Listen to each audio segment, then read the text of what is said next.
Middle east के दो ताकतवर देशों ने एक दूसरे के खिलाफ आगाज जंग कर दिया है और बीते 3 दिनों से एक दूसरे पर आसमानी हमले कर रहे हैं।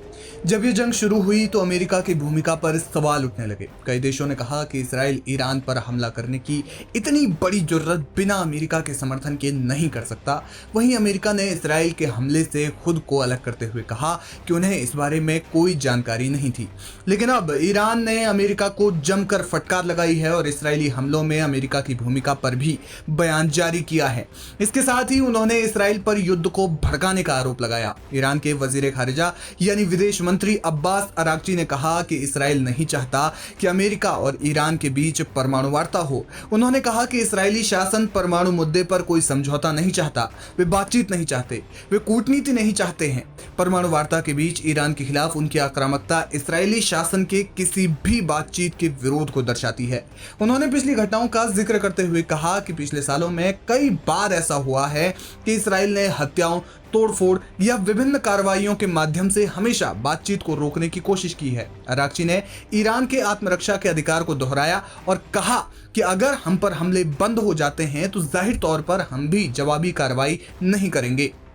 Aim right, achieve big. At KR Mangalam University, we provide you the platform to turn your dreams into reality. At KR Mangalam University. Abbas Araghchi ने कहा, ज़ायोनी शासन द्वारा किए गए हमलों के जवाब में हमने इसराइल में अपने लक्ष्यों पर कार्रवाई केंद्रित की है। हम युद्ध का विस्तार नहीं करना चाहते जब तक कि यह हम पर थोपा न जाए। हम इस युद्ध को अन्य देशों या क्षेत्र तक नहीं फैलने देना चाहते हैं। हम अपने परमाणु कार्यक्रम के संबंध में कूटनीति में लगे हुए हैं, लेकिन यह आक्रमण हम पर थोपा गया। हम अपना बचाव कर रहे हैं और यह बचाव पूरी तरह से जायज है। इसलिए अगर हम पर हमला बंद हो जाता है तो स्वाभाविक रूप से हमारे जवाबी हमले भी बंद हो जाएंगे। उन्होंने कहा कि हमें मस्कट में परमाणु वार्ता का छठा दौर करना था। हम अपने परमाणु कार्यक्रम की शांतिपूर्ण प्रकृति में आश्वस्त हैं और हमें इस विश्वास को पूरी दुनिया के सामने प्रदर्शित करने में कोई समस्या नहीं है, जैसा कि हमने 2015 के परमाणु समझौते में किया था। उन्होंने इस दौरान अमेरिका को फटकार लगाते हुए कहा कि हम इस बात को मान ही नहीं सकते कि इसराइली हमले की जानकारी अमेरिका को नहीं थी। अराक्ची ने कहा, हमें खेद है कि अमेरिकी सरकार भी इसराइल की इस कार्रवाई के साथ चली गई है। पिछले 2 दिनों में हमें कई चैनलों के जरिए अमेरिका से संदेश मिले हैं कि अमेरिका इस हमले में शामिल नहीं था और इसमें शामिल नहीं होगा। हम अमेरिका के इस दावे पर कतई विश्वास नहीं करते। हमारे पास इसके सबूत भी हैं, लेकिन अगर वे वास्तव में ऐसा दावा करते हैं तो उन्हें ये साबित करना चाहिए। अमेरिकी सरकार को अपनी स्थिति स्पष्ट रूप से बतानी चाहिए और परमाणु सुविधाओं पर हमले की स्पष्ट रूप से निंदा करनी चाहिए। उन्होंने कहा कि मुझे उम्मीद है कि अंतर्राष्ट्रीय समुदाय इस मुद्दे पर पर्याप्त ध्यान देगा और इसराइल के अपराधों, आक्रामकता और सभी अंतर्राष्ट्रीय कानूनी सिद्धांतों के उल्लंघन के खिलाफ खड़ा होगा और उनका सामना करेगा। आपको बता दें कि ईरान ने इसराइल में अब तक व्यापक तबाही मचाई है। इसराइल के सबसे बड़े शहरों जैसे तेल अवीव, हाइफा और यरूशलेम को ईरान ने दहला दिया है और साथ ही अन्य इलाकों में भी मिसाइल हमले किए हैं। ईरान ने इसराइली वायुसेना की रीढ़ कही जाने वाली हाइफा तेल रिफाइनरी पर भी हमला किया, जिसके बाद उससे आसमान छूती लपटें निकलने लगी। दूसरी ओर इसराइल ने भी ईरान में व्यापक तबाही मचाई है, यानी मिडिल ईस्ट में तनाव अपने चरम पर है।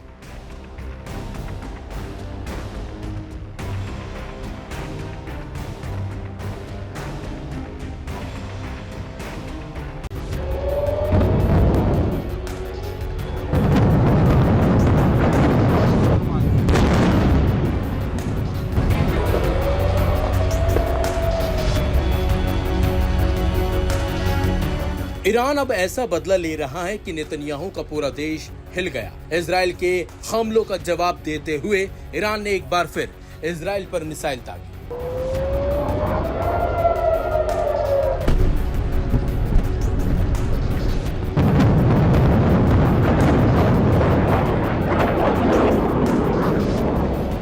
रविवार तड़के हुए ईरानी हमले में इजराइल का शहर हाइफा दहल गया। हमले के बाद शहर की कई इमारतों में आग लग गई। 2 दिन में इजराइल के 2 शहर बिल्कुल तबाह हो गए। पहला तेल अवीव और दूसरा हाइफा। दोनों शहरों से जो तस्वीरें और वीडियो सामने आ रहे हैं वो भयानक है, खौफनाक है। जारी वीडियो, तस्वीर और दावे बता रहे हैं कि ईरान ने इजराइल को इस कदर मारा है कि सदियों तक इस हमले को याद रखा जाएगा।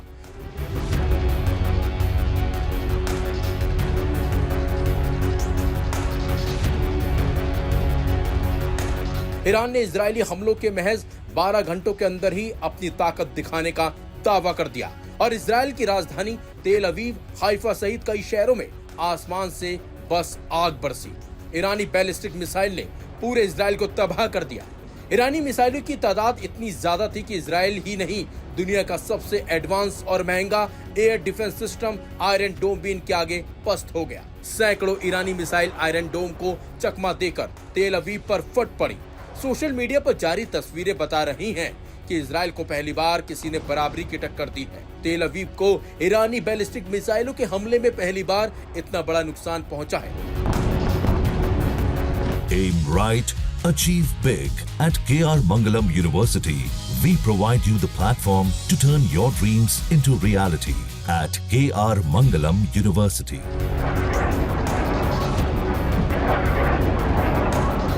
जवाबी कार्रवाई में ईरान ने इजराइल पर 100 से ज्यादा ड्रोन और बैलिस्टिक मिसाइलें दागी, जिनमें से ज्यादातर मध्य इजराइल पर फोकस था। इजरायली बैलिस्टिक मिसाइलों से आवासीय परिसर और दफ्तर तबाह हो गए।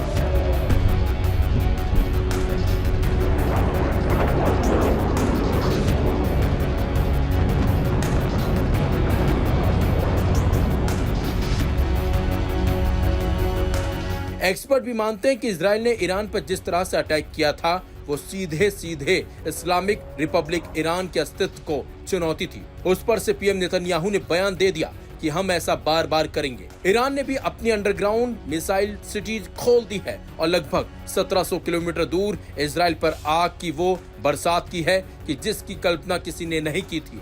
बेंजामिन नेतन्याहू और अमेरिकी राष्ट्रपति डोनाल्ड ट्रंप ने भी नहीं।